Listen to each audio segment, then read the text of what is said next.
বাজে ঘড়িতে 10:30 আর আজকে হচ্ছে জল ভরা আর গায়ে হলুদের পর্ব। এখন দেখো রেডি হয়ে গেছি, পুরো হলুদ শাড়ি পরে নিয়েছি আর তার সাথে কিন্তু পরে নিয়েছি পার্লে জুয়েলারি, শাখা পলা সবকিছু। আর এখন যাচ্ছি কিন্তু মামা বাড়িতে, আর পুরোটাই কিন্তু তোমাদের সাথে শেয়ার করব তোমরা সঙ্গে। এখন বেরিয়ে গেছি বাবা, বাইরে কিন্তু প্রচন্ড রোদ রয়েছে, এই রোদেই যেতে হবে জল ভরতে। বেরিয়ে গেছি আর এই যে আমার মা একটু তাক, এই যে হচ্ছে মা দাঁড়িয়ে রয়েছে, উড়ি পড়েছে একদম ডিপ হলুদ একটা শাড়ি। বাবা আউটফিট চেক দিচ্ছ আমরা। তাহলে চলো যাওয়া যাক, আর মামা বাড়িতে গিয়ে তারপরে বাকিটা তোমাদের সাথে কিন্তু শেয়ার করছি। তো এই যে বেরিয়ে পড়েছি আমরা, ছাতা মাথায় দিয়ে, ছাতা তো নিয়েই যেতে হবে কারণ বিকেলে যেহেতু বিয়ে আছে, এখন ট্যান পড়লে চলবে না, এই কারণে একদম একটা মিনিমাল সাজ দিয়েছি একদম। যে লুচি তরকারি এই খেয়ে আমরা এখন যাব জল ভরতে। এটা হচ্ছে সকালের আমাদের ব্রেকফাস্ট।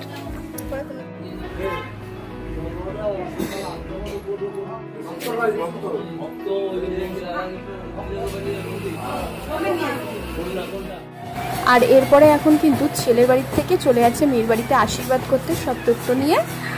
আর মেয়ের বাড়ি কিন্তু বেশি একটা দূরত্বে না, মাত্র আমাদের বাড়ি থেকে 15 মিনিটের কিন্তু দূরত্বেই। এই যে গিফটটা দেখতে পাচ্ছ আমার হাতে, এই সোনার কানের দুটো, এই দুটো কিন্তু দিয়েছে আমার দিদা তার নাতি বউকে। আর এই পলা আংটিটা দিয়েছে ছোট মামির মা কিন্তু দাদার বউকে। এরপরে কিন্তু সবাই মিলে আমরা বেরিয়ে গেছি কিন্তু জল ভরতে।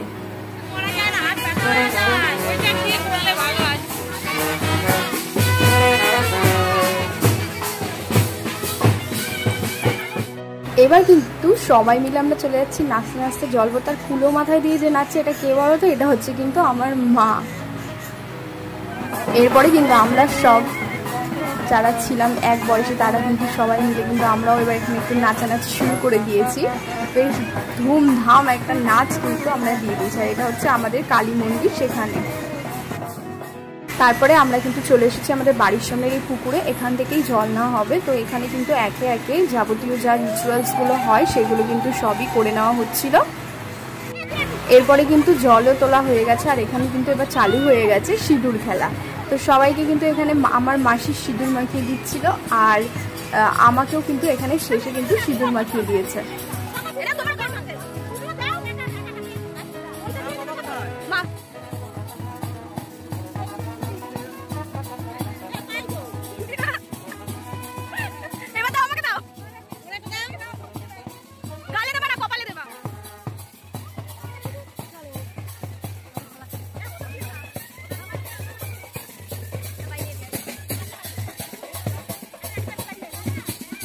এরপরে জল নিয়ে আমরা বাড়ি চলে এসেছি, আর এখানে কিন্তু আমাদের নাপিতও চলে এসেছে।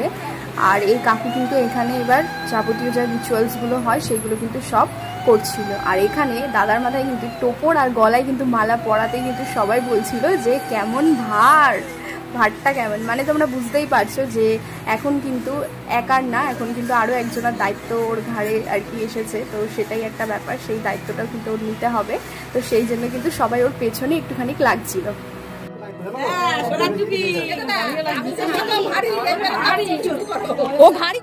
এরপরে কিন্তু এখানে মামি আর মা সবাই মিলে কিন্তু এখানে কিন্তু হলুদ কোটা শুরু করে দিয়েছিল। আর এই হলুদটাই কিন্তু এখন দাদাকে মাখানো হবে, তো সেই জন্য কিন্তু এখানে এবার হলুদ কোটা হচ্ছিল। তারপরে সবাই মিলে দেখো কেমন হামলে পড়েছে ওর উপরে হলুদ মাখানোর জন্য। তো সবাই মিলে কিন্তু ওকে পুরো হলুদ মাখিয়ে দিয়েছে এখানে।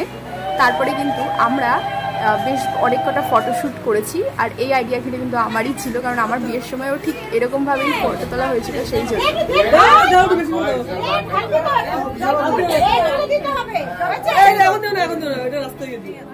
এরপরে আমরা খাওয়া দাওয়া সেরে চলে এসেছিলাম কিন্তু বাড়িতে, কারণ রাত্রিবেলায় কিন্তু আমাদের এখন সাজাগোজার সব প্রিপারেশন চালু করে দিতে হবে। আর এখন আমরা ফ্রেশ হয়ে রেস্ট নিয়ে কিন্তু রাতের সাজাগোজার প্রিপারেশন চালু করে দেবো। তো ভিডিওটা এইটুকুই, কেমন লাগলো কমেন্টে জানিও, ভালো লাগলে একটা লাইক করো আর শেয়ার করো, আর আমার চ্যানেলটা কিন্তু সাবস্ক্রাইব করতে ভুলো না।